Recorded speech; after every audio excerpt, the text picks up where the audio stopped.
உங்கள் சத்யாவில் இப்பொழுது ஆடி அதிரடி தள்ளுபடி. ராமர் கோயில் தீர்ப்புக்கு பிறகு அரசியல் தலைவர்கள், உயர் அதிகாரிகள் உள்ளிட்ட பல முக்கிய பிரமுகர்கள் அயோத்தி மற்றும் அதன் சுற்றுவட்டாரத்தில் அதிக அளவு சொத்துக்களை வாங்கி குவித்து உள்ளது அம்பலமாகியுள்ளது.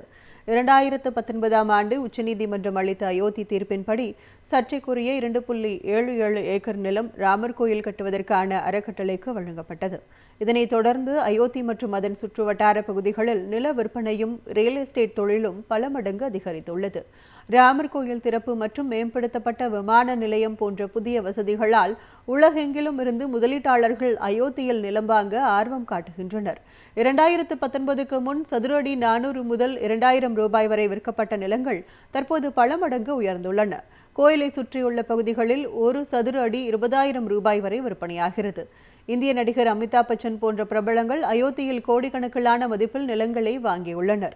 இதனிடையே அயோத்தி ராமர் கோயில் கட்டுமானம் பணிகளுக்கு பின் அங்குள்ள நிலங்களை அரசியல் பிரமுகர்கள், அரசு உயர் அதிகாரிகள் மற்றும் அவர்களின் உறவினர்கள் பெரும் அளவில் வாங்கி குவித்துள்ளதாக புகார்கள் எழுந்துள்ளன. தலித் மக்களுக்கு சொந்தமான நிலங்களை விதிகளை மீறி வாங்கி குவிப்பதாகவும் புகார்கள் எழுந்துள்ளன.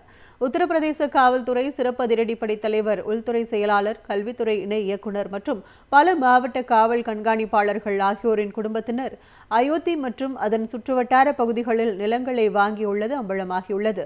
பாஜகவை சேர்ந்த அருணாச்சல பிரதேச துணை முதல்வர் சவுனா மெயினின் மகன்கள், பாஜக முன்னாள் MP பிரிஜ் பூஷன் சிங்கின் மகன் மற்றும் பல ஆளும் கட்சி பிரமுகர்களின் உறவினர்கள் அயோத்தியில் பல கோடி ரூபாய் மதிப்பில் நிலங்களை வாங்கியுள்ளதாகவும் தகவல்கள் வெளியாகியுள்ளன.